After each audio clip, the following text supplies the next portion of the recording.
Yes, my people, I hope everyone's doing absolutely fantastic. You done know already, family. Gal's favorite is back again, bro. Here to preview everything that there is to preview for Matchday 9 in the Premier League. Some of the topics we will cover in this video include the Merseyside derby, where Liverpool will be taking on Everton at Anfield.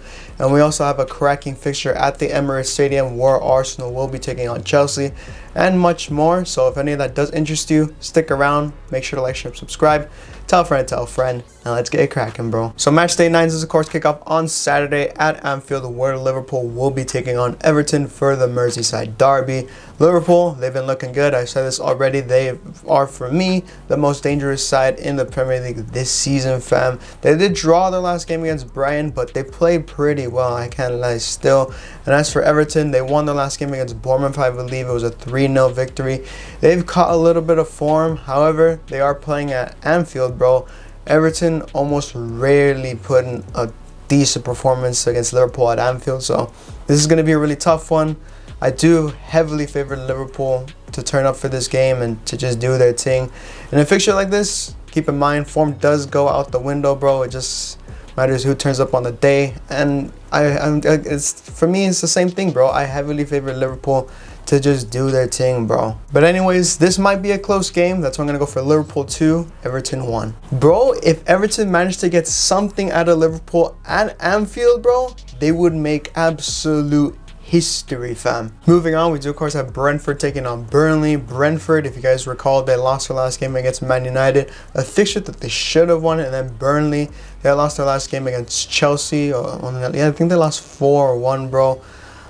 This is going to be a close game. Brentford have been poor, bro, in recent weeks. Just, I don't know, they're not very consistent, and they can't hold on to a game. And as for Burnley, they've just been awful through and through, bro. This is probably going to be a close game, fam. It might be a bit of a snooze fest. I can see Brentford picking up a win, but just based on all the difficulties they're having, just playing-wise, yeah, I can see that not happening. That's why, and it might be a close game, so that's why I'm going to go for Brentford 1, Burnley 1. We then, of course, head over to the Vitality Stadium, where Bournemouth will be taking on the Wolves. Bournemouth, as I already mentioned, lost the last game against Everton, and I think the week before that they got destroyed against Arsenal. And as for Wolves, they drew their last game against Aston Villa, a 1-1 draw, and they also picked up a red card in that game. They haven't been playing well in recent weeks, but they have that ability to nick some sort of result from games, so that is something to keep in mind. Both teams aren't very clinical going forward. They're not, fam, so this is probably be a pretty close affair, I reckon.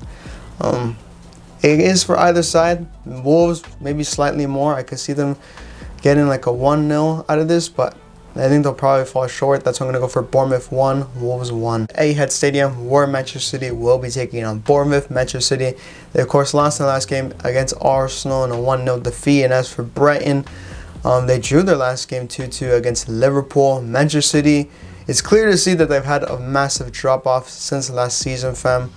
I think a lot of it just has to do with the squad, bro, and the squad depth. It's just not the same, bro. You can see there's a difference. There is a clear difference. They're still playing all right, but there is a clear drop-off. And then as for Brighton, fam, they're just very inconsistent. That's what it is. It's not that they play poorly. They're just too inconsistent, fam. And you kind of don't know whether they're going to play well or they're not going to play well, fam. It's one of those situations. But anyways, it would be absolutely emphatic if Brighton pick up a win, let alone a draw at the Etihad Stadium. However, considering that they are very inconsistent, they're probably going to fall short. Manchester City slightly have a better, I think they slightly have an edge of winning it, but Haaland's really not saying anything right now, bro. He's not firing, so it is going to be a close one for me. That's why I'm going to go for Manchester City 2, Brighton 2. Following that, we do of course head over to St. James Park, where Newcastle will be taking on Crystal Palace.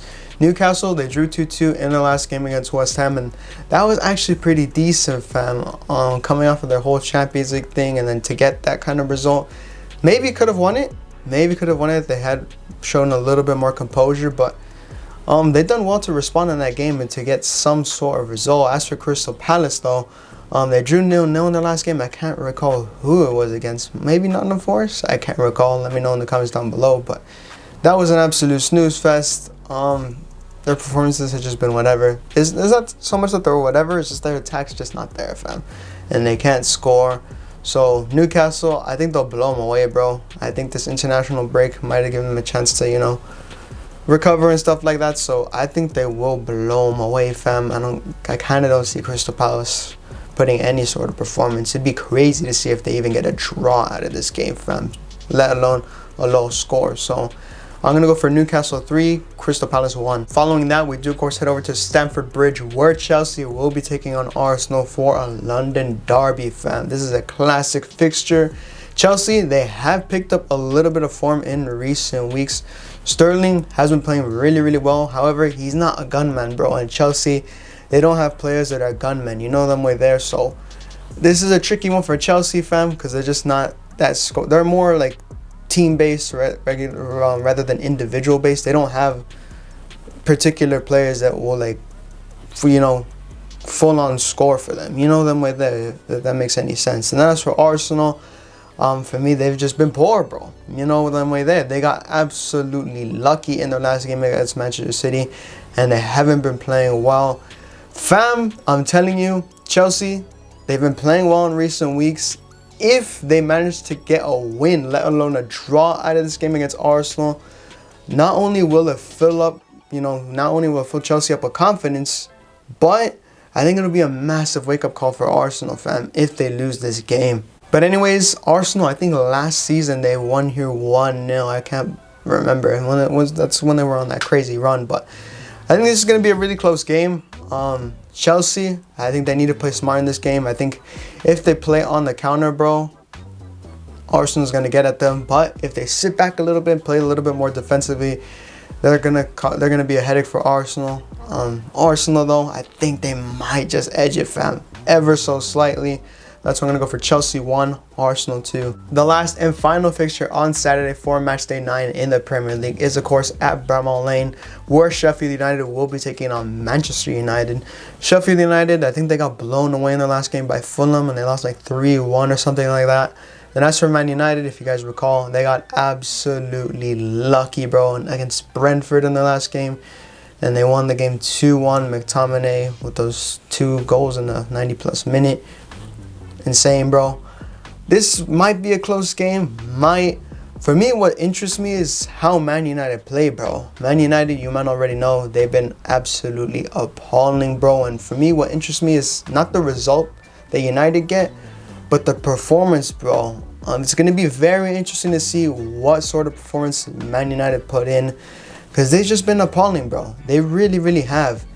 And I'm telling you, if Sheffield United managed to play Man United out the park and get a draw out of this game, let alone a win, fam, that would be absolutely emphatic for Sheffield United, and I reckon that will probably put Ten Hag's job on the line, fam. You know them way there. So this is going to be a sticky one for Man United. They have a lot to play for, bro, and they have a lot to prove. But anyways, as close of a game I think this will be, I think Man United will probably manage to scumbag this result, fam. That's why I'm going to go for Sheffield 0, Man United 1. However, I can see a potential draw coming out of this game. Heading into Sunday, we do, of course, head over to Villa Park, where Aston Villa will be taking on West Ham. Aston Villa, they've done all right in their last game against Wolves in the sense that they were they managed to get a draw out of that game. Heading into Sunday, we do, of course, head over to Villa Park, where Aston Villa will be taking on West Ham. Aston Villa, they've done all right in their last game. They've done all right in the sense that they managed to get a draw out of that game. Pau Torres coming absolutely clutch. And then West Ham, all right as well. They managed to get a draw, fam, towards the 9 minutes of the game. That deflected volley, if you guys remember that. This is probably going to be a close game. I do favor Aston Villa, though. I can't lie, bro. I think they have a lot more going forward for them. But West Ham, just in recent weeks, fam, just as a team, they've been playing all right. They've been able to create chances. And that's not to say that Aston Villa haven't. But West Ham, they've just looked convincing, fam. And they look like they can get something out of games. But again, for me, I do favor Aston Villa, fam. Ali Watkins has caught form. He's been scoring. And again, just Aston Villa, for me, just have a little bit more going forward, fam. They just do, and they just look a little bit more clinical. So with that being said, as much as I favor Aston Villa to get the win, and believe me, I can see them getting a win, but I think they might fall short. That's why I'm gonna go for Aston Villa 2, West Ham 2. But again, I expect Aston Villa to get the win out of this game. I really do. But West Ham, I also expect them to put in a shift. I don't think they're going to go down without a fight. The last and final fixture on Sunday to conclude Matchday 9 in the Premier League is, of course, at the Tottenham Hotspur Stadium, where Tottenham will be taking on... The last and final fixture on Sunday to conclude Matchday 9 in the Premier League is, of course, at the Tottenham Hotspur Stadium, where Tottenham will be taking on Fulham. Tottenham, they've done well in the last game against Luton Town. To just dig out the result, fam. Going away from home is never the easiest of tasks, especially at Luton. So that was really good. And as for Fulham, done well in their last game against Sheffield with a 3-1 victory. However, I'm not sure they're going to capitalize on the result. I think Tottenham, they just have too much for them, bro. I really do think that. I already said this several times. For me, Tottenham Hotspur are one of the best, if not the best teams in the Premier League right now. They're just on absolute fire, looking really, really good. Not that they're going to win the title or anything like that, but they're just playing well. Top 4 is definitely in contention, bro. You know them way there. I don't think Tottenham Hotspur will blow these men away, but I think they'll come away with a decent win. That's why I'm going to go for Tottenham Hotspur 2, Fulham 1. But anyways, fam, I hope you liked it. Enjoy. If you did, like always, please make sure to like, share, and subscribe. Tell a friend, tell a friend. Let me know in the comments down below what match you're looking forward to the most, what player's going to play the best, what team's going to play the best. Also, your thoughts on the international break, if you guys even bothered to watch it. I didn't really take a peek at it, I'm not going to lie still. But anyways, like always, I hope everything's absolutely fantastic, and I'll see you guys soon.